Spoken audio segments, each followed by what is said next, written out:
Thank you very much. It's so great to be here. It's such a unique conference, even though I'm sort of an outlier being a computer scientist, but today's science is all about interdisciplinarity and different kinds of approaches. So I hope I will be able to tell you a bit what I'm doing and how I'm trying to contribute to the problem that we're trying to address today, which is autism. And before I start, I just wanted to say that, besides, doing different kinds of challenges in my life, being a parent is the most challenging task I have encountered. I have neurotypical kids, but it's still a huge, huge challenge. And I can only imagine, how challenging it is for you, the families of kids with ASD. And I really salute you all. And I really admire all the energy that's been put together in order to make this event happen. So thank you for having me here. And yes, so as it was said in the introduction, I am an academic. I teach at the Sarajevo School of Science and Technology. My research has led to the foundation of a startup in US, Olawell Incorporated, and I will tell you a bit, first of all, what we're doing here. And one of our moms is also involved with this startup, Vesna. So thank you, Vesna, as well. So basically, we've seen from the presentations from the great introductory keynote speakers that from Professor Antucci, that diets are possible ways that can address some of these problems that kids with ASD have. And what we are doing in this startup, we're not addressing directly just the ASD kids, but we are actually addressing population as a whole. And what we want to do, we want to give personalized diets. So, there's different kinds of diets that can be preferable for ASD, but here we don't want to just, tell you, okay, try this diet, try that diet, but rather what is your personal preference towards diet. And in order to come up with that, we use the microbiome. And actually, this whole session is about microbiome, so I will not speak so much about what microbiome is, because I'm sure the colleagues that are coming after me, but in essence is about the bacteria that live in us. And what this product does, we actually come up with the composition of your microbiome, meaning we identify all the different bacteria and the abundances. And based on that, we come up with some sort of a score. So what is this score? What do we do? Well, we have a database of the scientific papers. So there are all these wonderful scientists throughout the world. And I love the name, this Autism, that we are really using science to help people. So we collect all these different papers, all these different findings, and we find out, what sort of bacteria indicate, what is like sort of the healthy range of all the bacteria. So then we come up with sort of a healthy range, and then we have a complete product where you can order, that you can order. But then what we've done with these papers, we summarize them, and then we also, based again on science, we have foods that can possibly, if we eat certain amounts of foods, then we can increase or decrease different kind of bacteria. So basically, we collected all this knowledge, we put it together. We have all sorts of algorithms that are combining the facts, the scientific facts, and based on that, we actually, once we collect the sample from a patient, that is just sent through the email. There's a kit that arrives to your home, and you take a collection of your fecus and then send it back to us. The lab sequences it, and then we analyze the data. So we come up with bacteria abundances, but then we employ all these different algorithms that connect actually the composition of microbiome to the scientific knowledge base. And based on that, we give food recommendations. And then furthermore, the more data we have, the more data we connect, and the more data. And actually, there's all sorts of, we are in the era of a big data. There's a data all around us, but we just need to, have a systematic way of collecting it and coming up with the information from it. And the more we sequence, the more data we get, then we can employ our, machine learning and other artificial intelligence algorithms to come up with even a better solution. So this is the product. There's 200 different kinds of foods, and based on a sample that is received, we give different kinds of advices. So we have an example here, for example, for the coconut,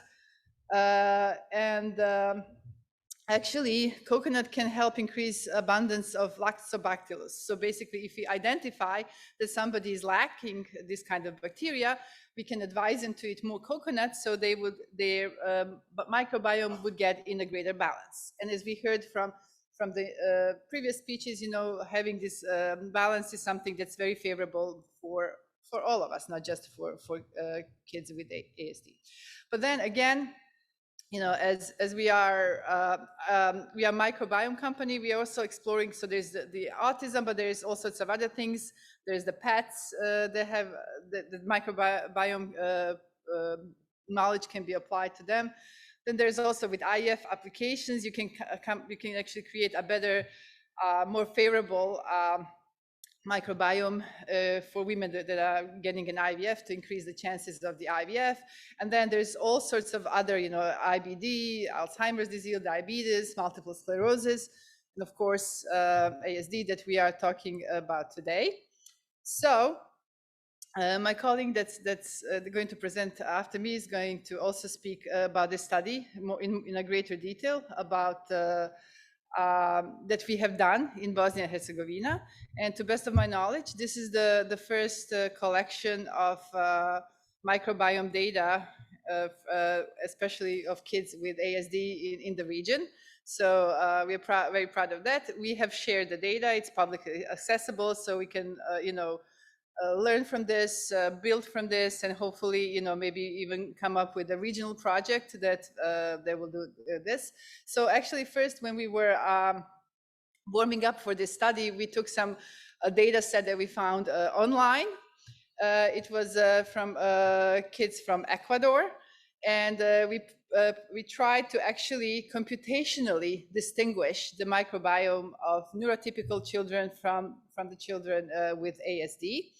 And actually, there's different kinds of techniques that are used in machine learning, but this is going out the scope of this conference. But again, once you get the data, you have to clean the data. You have to see sort of if you have some outliers or not. And then there's the steps of the feature reduction. So some features that you have in your data set actually might not be helping, but might be actually decreasing your accuracy when you try to distinguish the different samples. So we tried, and actually there's different kinds of algorithms, machine learning algorithms that are used. And the one that works particularly well with microbiome data is called the random forest. And this is what we applied in this study. And what you see here is that we managed to come with a computational model that can distinguish the samples, microbiome samples, from neurotypical kids and from kids with ASD with 83% accuracy. So basically, now if we take this model and we take a new sample from a kid, we can tell you with 83% accuracy whether it's, it's more similar to what the microbiome of neurotypical kids looks like, or whether it's more similar to microbiome of ASD. So it's a possible also diagnosis aid, but I'm a computer scientist, so I shouldn't talk about the stuff that the MD should be doing, right? So this the second data set is this first microbiome data set, and actually probably my colleague will talk about this in a greater detail. But again, I will just mention the machine learning part that was done. So we also have additional metadata, for example, breastfeeding or not, diet type, OCD, and other similar ones. So we had a bit fewer, our group with the control with neurotypical kids was a bit fewer. So there are techniques to actually even those numbers out. So we had to do some upsampling there. And we actually came up with a computational model. Again, we used the random forest algorithms, and we managed to distinguish our samples with 95.8% accuracy. Okay, so this is quite high for machine learning. Some of the distinguishers, they came up computationally. Again, I'm just saying what the data says. I'm not an MD or anything like that. But whether how long the child was breastfed, how often child consumes milk, fruit, and meat. And there's these three kinds of bacteria that show to be especially important. Their abundances differ quite a bit between the two study groups. Okay, so then what we did, we actually, this is something they didn't get yet, this is still in the works. We produced the data, the Olawell report that all our subjects that we study will get.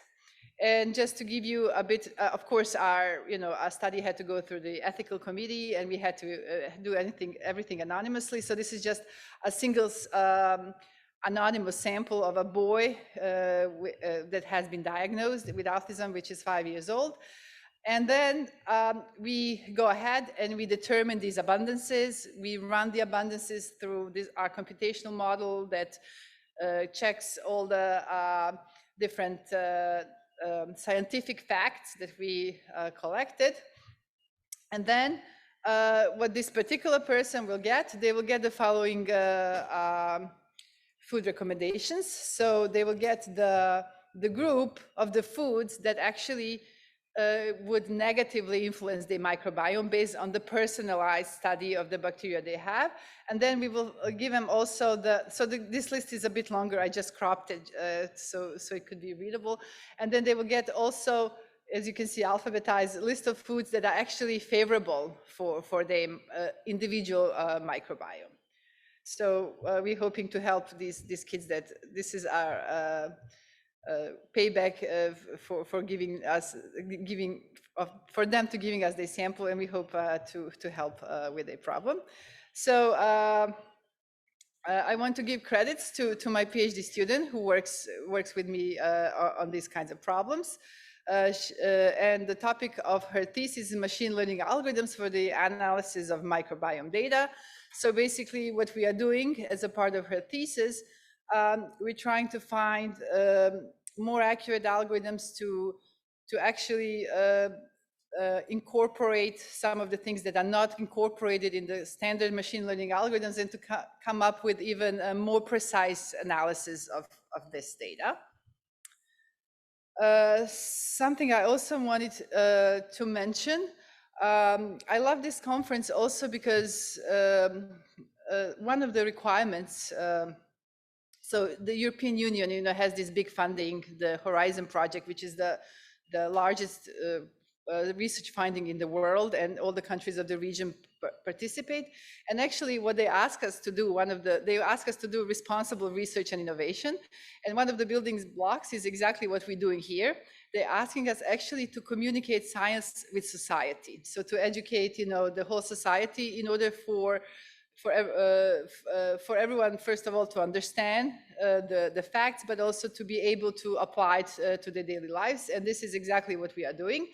But then also part of this program is this cost action. So on the European level, we have this European project that is ongoing. We just had actually a meeting in Albania last week. It's statistical and machine learning techniques in human microbiome studies. And we have a group of scientists from all over Europe, and we're trying to unite, work together, and come up with better techniques to perform this analysis. And yes, I also, at this meeting in Albania, we got this information. I just thought I would share it with you. So there's a 2-day seminar organized by Novo Nordisk in Copenhagen, Denmark, September 12 to 13. This was the last slide I inserted. I have more information, so I'm going to share with you. I also know for the people from the region, funding is always a problem to attend these kinds of things, but they have some also funding to sponsor the attendance. So if somebody is interested in fecal microbiome transplantation and needs more information about this event, I'll be happy to share it with you.